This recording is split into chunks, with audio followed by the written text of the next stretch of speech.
Hello, and welcome once again to Life That Matters. My name is Dr. Sharon Norris Elliott, and today we're going to do a little bit of a spin on my show. Normally, I am interviewing great people who have written a book or they have a ministry that is illustrative of the fact that their lives matter for the kingdom. Let's see, it's been a couple of months ago that I introduced you to the friend I'm going to introduce you to again today.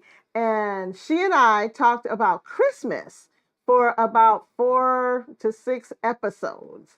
And so I have invited Tania back, and I've given her an assignment this time. She is writing a marriage book. Tania, as those of you who have watched the show for a while, you also know that I'm a literary agent. And Tania is one of my clients, and she's writing this great marriage book that, for now, hopefully, it's going to be the title that lasts, is Marriage Glue. Marriage glue. And she wants us to stick together even when it's hard. Okay. Yeah. Sticking to your vows even when it hurts. Yeah. So not physically hurting, but there you go. Okay. So we've talked about Christmas together. We've talked about her book together. And this time, guess what? I have a new book. Yay! That's out. And so I have given Tania the assignment of interviewing me. Right. We talk about everybody else's book. My mother, That's right. My mother used to say, "It's a poor dog that doesn't wag his own tail." Oh, that's a good one. Right. That's a good advice. But when God has given, God has been so good to me. And we can talk a little bit about the literary agency and how I have just been so blessed with being able to help people, other people besides myself, to get their books published, written first, edited, and then in front of publishers who can give a contract. So the last 2 programs, if you go back, if you weren't here, okay, you missed 2 great programs for the last couple of weeks that I interviewed Tania Scott, who her book, The Tapestry of Trauma, Transforming the Tangles of Childhood Sexual Abuse into God's Tapestry, God's Beautiful Tapestry. So, same last name as me, but we're not related. So it's the Scott sisters happening. But Tania graciously said, "Yes, I'll come." Yeah, I twisted her arm a little bit, but she said she'd come. No, she didn't. I did. She just called me and I said, okay. Right. And if you weren't here at Christmas time, Tania and I are just reestablishing our friendship over the years. We went to high school together. We sure did. And actually graduated in the same class that many years ago. Yeah. So so it's really nice to me, right, to have Tania as part of my company, and I can help her, and she's a sweet saint of God, which is even better because we get to sweet. We get to really be together like for eternity. Yeah, that's a big deal. That's I haven't thought about that one. Yeah, but we're gonna get started with the interview. Okay, Sharon, I'm so excited to hear more about your book. I recently read it. Oh. And it's wonderful. Thank you. And I understand it's a children's book, right? It is. Well, I know it's a children's book, but I also understand that this new book, which is called Why I Get Into Trouble, is the first book in a 7-book series. Yes. Wow. Yes. And what prompted you to what is the title of the series? Okay. First of all, because you have a title for the series as well. And what prompted you to write this series and also the book? Okay. So that's a lot of questions. So the title of the series is I Really Need to Know.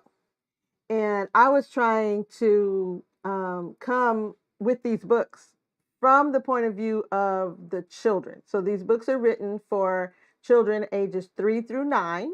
Great. So the 3 and the 4-year-olds, right? You're going to have to read to them, which is fun. Absolutely. Right? Absolutely. I read bedtime stories to my grandchildren, and I'm in California and they're in New Orleans, Louisiana.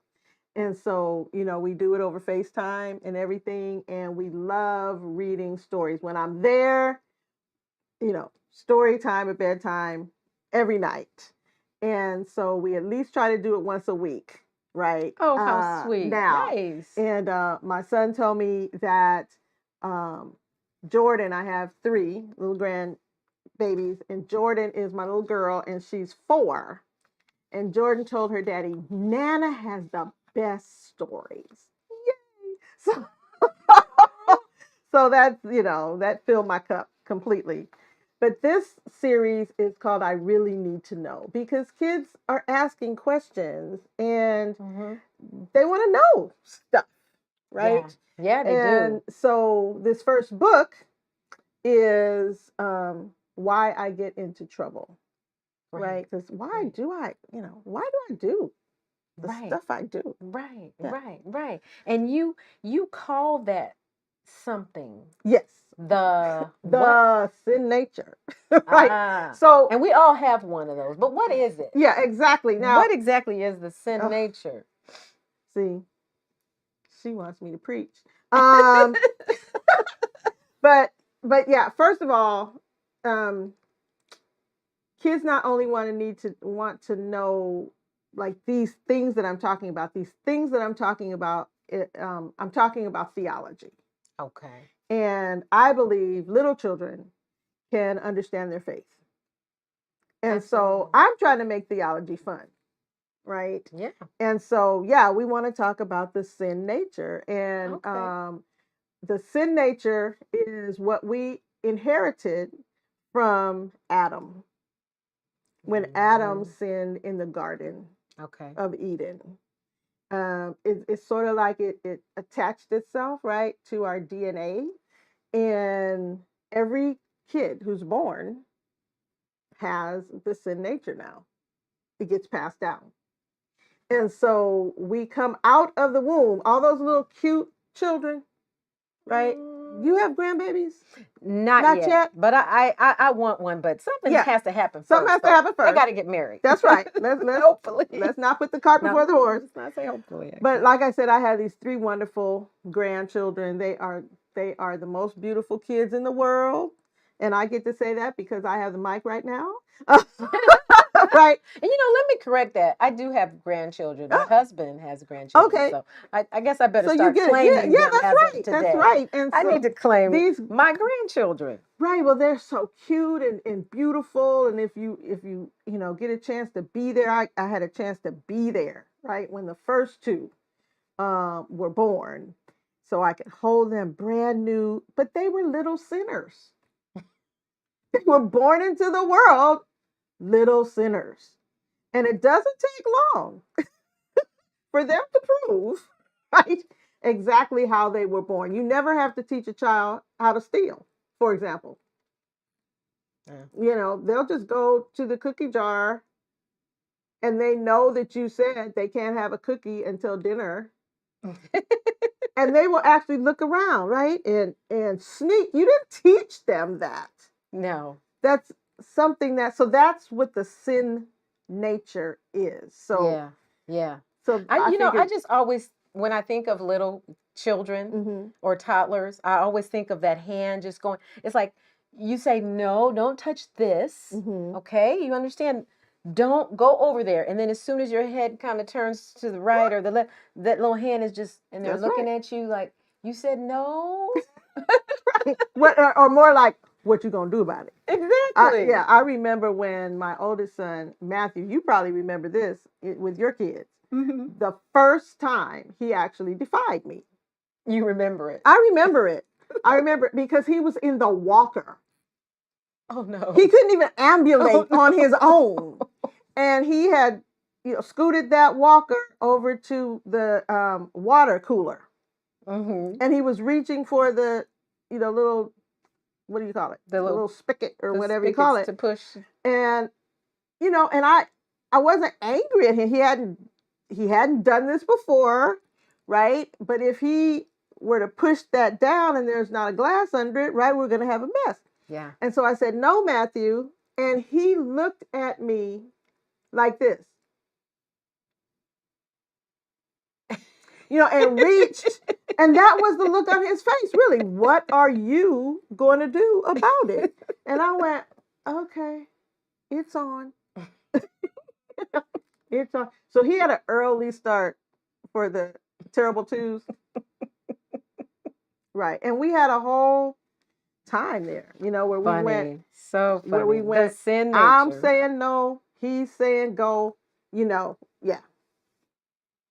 So, yeah, we're having some issues here with the, there we go. With the iPad. Don't you love technology? If we had one of your grandkids here, they would. They know how to do it. They would figure it out for us. Okay. Right. Alrighty. Oh, this was my question. Mm-hmm. So when I was reading your book, it is so cute. The style that you are writing in. And I wanted to ask you, why did you choose that style of writing, which is in verse? Yeah. Which is another way of saying it rhymes? Yeah. Okay. I love Dr. Seuss. That's pretty much it. I grew up on Dr. Seuss, right? Right. And those stories were so endearing. Yes. That I wanted my stories for children to be endearing. Absolutely. Right, as well. Nice. So I'm a musician, as you are. Mm-hmm. And, when we write lyrics, we're writing poetry. Absolutely. And nice. And so, yeah, it's not the easiest way to write a book, because you have to know about, now I'm putting on kind of my agent hat now and teaching you how to write hat.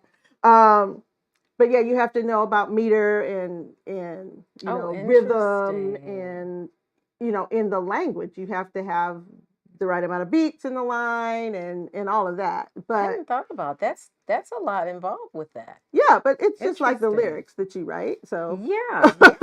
So that's why I chose to put these books in verse. Yeah. Well, see, I'm a math teacher, and no wonder they say that people that are good with math are musically inclined as well. Yeah, because we had to learn. I played the piano and started at age 5. Oh, right. And so you learn a whole note. Right, it's 4 counts. Mm-hmm. Okay, a half note is two counts. 2 counts. So in a measure with 4 beats, you could have 1 whole note, because that takes 4, or you could have 2 half notes. Yeah. And so if you are learning music, which is why I highly recommend that you get your children involved in some kind of music, because it absolutely helps. With math, you already know fractions. Yeah. Right? Because once you finish with the half notes, right, then there's quarter notes, and then there's eighth notes and what have you. So, and then music. I mean, music talks to anyone, right? Yes. So when we're reading children's books that are written in meter, it's almost like singing.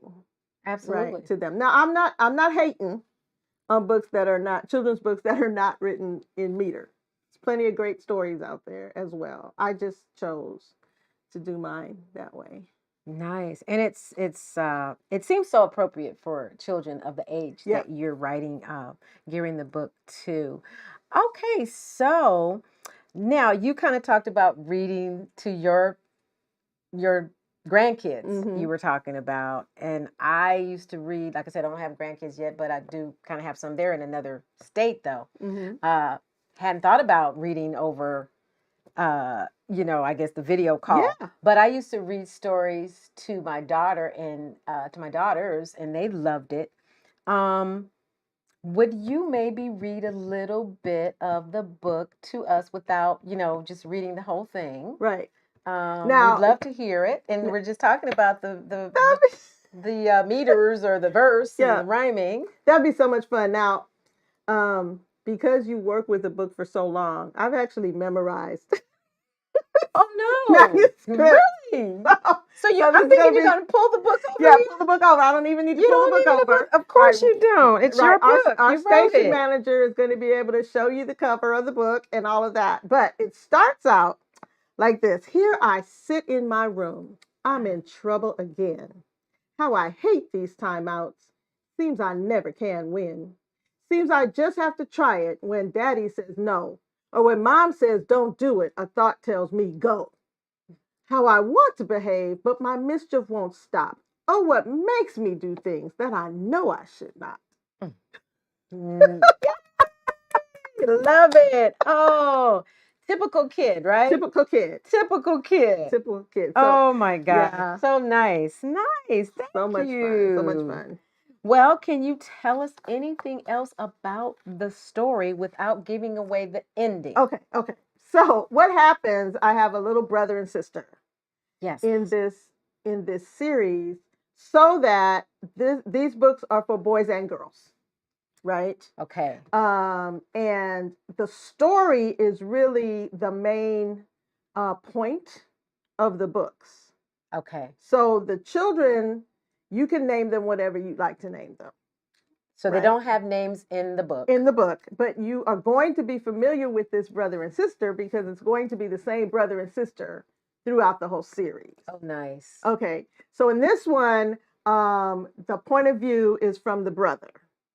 Okay. But you see the sister, right, in the book. And so what happens is he's trying to figure out why he gets into trouble, right? What makes me do things that I know I should not. Right. So then the book is going to go on. I'm not going to give away the ending, but I can tell you that the book jumps back to what he's heard about basically in Sunday school. And he's heard that it all started with Adam and Eve and in the garden. And he thinks about it. Yeah. And thinks, well, I know how it actually happened, but suppose Adam had said, you stop talking to her. Right. Please address me instead. Right. What would have happened if Adam had stepped in, but he didn't? Yeah. And we all know that story of what really happened in the garden. Since Adam didn't step in, Eve heard from the snake, right? And basically the snake convinced her, go ahead. And so from now on, right, we have had to deal now, see, with this sin nature. Right. And so the book helps kids understand, oh, okay, so that's where it came from. And then the end of the book helps them with what they need to do. Wow. Yeah. Well, let's get back. I think I'm just going to put that over there because we do have it typed out. Let's get back to the series. Okay. Now, let's talk about what are the other 6 books, because you've got 7. Yes. And this is the first one. Yes. What are the other 6 books in the series going to be about? Okay, so again, this is theology for little kids. Okay. Right? And if I may, yes, let's go back to even the thought of this series. Really happened with a story from a long time ago when I was, much younger, and I was teaching Sunday school. And we used to bring the kids into Sunday school, from the Sunday school to the main service on the first Sundays when we had communion. Yeah. And I was sitting, with my little class, and the little girl who was sitting next to me, we were all listening to the pastor, who was my dad, right, talk about what communion is about. And she started crying. Oh. And I, and I looked, I said, what's wrong? And she said, she got real close and she said, "I don't want to drink blood." So cute. So cute. But and she was crying. She was serious. right, I do because not she want wanted to be obedient, Yeah. but she didn't want to do that. And so, you know, I had to quick explain to her what communion was about, right? And what the elements were. And so fast forward to when I'm thinking about writing this series, I really wanted little children to understand things that were happening in church, right? Things about God, things about faith. Yeah. Right. And theology is the study of God, right? Yes. And so I chose 7 topics, the sin nature being, I thought it would be a good place to start. Right? And so we're going to discuss death. Oh. Yeah, let's understand that. And especially now, right? We've been through this pandemic and there have been so much death, you know, just around. Yeah. That little children and something about little kids, they take things in and understand it their way. Yeah. And many times it's not the right way. But there's so many voices, you know, coming in that I want kids to understand the biblical, right? You know, definitions of things. So we talk about death. Okay. We're going to talk about communion and baptism. Okay. So those the two, you know, because those happen in church. Like, what do these mean? Right. I think that's good. The sacraments. That they know that, you know, you're not just drinking something and chewing the cracker. Right. It's not a snack. Right. That's snack time. Right. There's something behind all this. Right. And it's very important. And that's going to be, and that book is dealing with, that's going to be from the sister's point of view, because she just loves to eat. and that's going to be her, you know, her little thing. She's so surprised. Hey, there's snack time in church, kind of thing. You get to eat in church to eat. But it passes by her. Wait, what? You know. Okay, so she's going to get to understand that. So death, the 2 sacraments of baptism and communion. And then we're going to talk about the Trinity. And adults, you're going to want to read that one. You know, understanding how 3 can be 1, right? Yes. And then round out the series talking about forgiveness and greed. And so 4 of the titles are finished. 5 of them have titles, right? So the book on death is going to be Mommy Cried This Morning. Yeah. And that's going to be the second book. So you're going to get this one and you're going to want all 7, right? So the second book is Mommy Cried This Morning. Then I'm not quite sure the order of the next ones, but communion is special church snack. And the Trinity is funny math. Right? How could 3 be 1 and 1 be 3? Right? Right. And then the other ones I don't have titles for yet. Maybe we can run a little contest. I don't know. Interesting. For baptism, forgiveness. Oh, I do have a title for the greed book. The greed book, again, will be from the point of view of the sister. And that title is I Want What I Want When I Want It Right Now. Oh, boy, we all need to read that one. Not just the children. Right. Exactly. Wow. Interesting. Yeah. Yeah. I really like, well, all of them. Well, I don't like the one on death, but I like what you're saying about it. It is needed, you know. And I like the title, Mommy Cried This Morning. Yeah. Yeah. All righty. So how can we get our hands? I mean, I know how I got mine, but so how did you get your copy? I'm so excited, right? I'm sitting by somebody who bought I downloaded it on Kindle. Look at that. And I thought this is such a cool way because we have so many little kids walking around with iPads. They have their own iPads nowadays, right. And they're like 3 years old. As a matter of fact, you'll see little kids now walk up to TV screens and start swiping because they think it's a screen So obviously, That's true. yeah. Oh my gosh. Yeah. Hilarious. Yeah, so kids are used to using the iPad. Yeah, so you can download it onto your Kindle. You can get it's the ebook, right? You can get the ebook, or you could get the hard copy. And Yeah. right, the hard copy is available right now. It's available in 3 places. Okay. So it's available on Amazon, right? Okay. That's Amazon.com. where I got the Kindle. It's available from the publisher, Okay, which is Elk Lake, elk like the animal, ELK, Yeah. Elk Lake Publishers. So what do? They can .com. just go online to Right, the you Elk just Lake? go to Elk Lake Publishers and then you look up the book and you can order it. And the cool thing about ordering it from Elk Lake is if you are a church or an organization, you know, with a lot of kids and you want to buy 10 copies or more, you get a discount. Yes. By ordering them from the publisher. And what's the third way? And the third way is you can go into your bookstore. It doesn't even have to be a Christian bookstore. You can go into your Christian bookstore. You can go into Barnes and Noble, and you can order the book. If the book is not on the shelf, all you do is tell the tell the people the title of the book and my name, Sharon Norris Elliott, and they can look it up. Wonderful. And order it. Yeah. So great. And I will say this. I thought it was cool on my phone, but when I saw the actual book, the book is great. The pages are so wide and beautiful.